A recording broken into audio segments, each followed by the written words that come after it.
try and get the best shot possible which reflects what the feature is, what the article is been written about. So when you do have a large selection of images, you've got to be quite careful about sort of one, what's in the image, and two, how the image is going to come out on paper. In normal magazines, such as your lifestyle magazines, the photography is often created.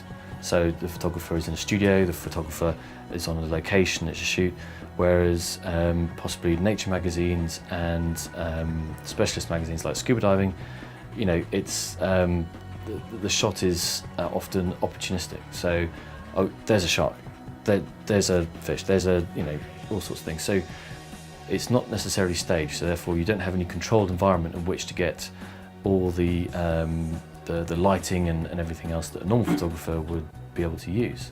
So it's a difficult medium to work with, really. So a front cover is generally what draws people into picking one magazine over others, either in the same genre or, you know, deciding on holidays or whatever the person's frame of mind is when they're going to pick up a magazine.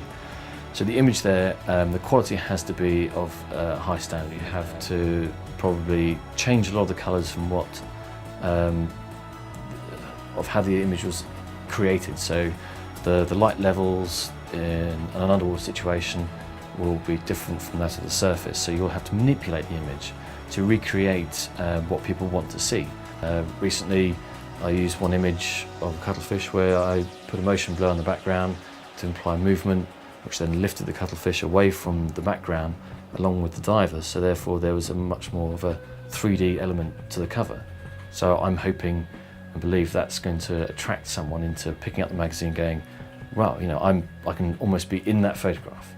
When you look at yourself in a picture, you know, snap, I take a picture of you right now, you don't see you as I see you, because the way that you look at yourself is totally different. And also, if you look at yourself in a mirror and look at yourself in a photograph, you'll see it's very different.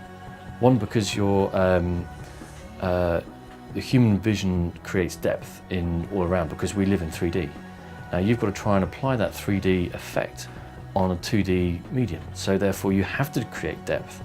And what you're actually trying to achieve is not so much a realistic reproduction of what was actually there, but maybe to add a little bit of fiction to it and create an environment, a visual environment for that person picking up that magazine going, oh, okay, I can see that fish was moving.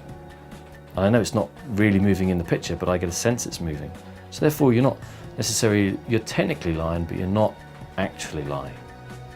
You know, you're saying to the reader, this is a feature on cuttlefish, or this is an underwater magazine, we have a cuttlefish on the cover, and we're creating what would be you know, more sort of emotion attached to it. So you have a feeling about sort of wanting to be there, as opposed to actually sort of going, well, that's not right. Start from the beginning. You have a piece of equipment, like a camera or a video camera, you point it at something, and then you take that image or photograph, and then you manipulate it to where you want it to be. And that's telling a story to the person who looks at it. So we're all artists now. We're not recording information. We're processing information.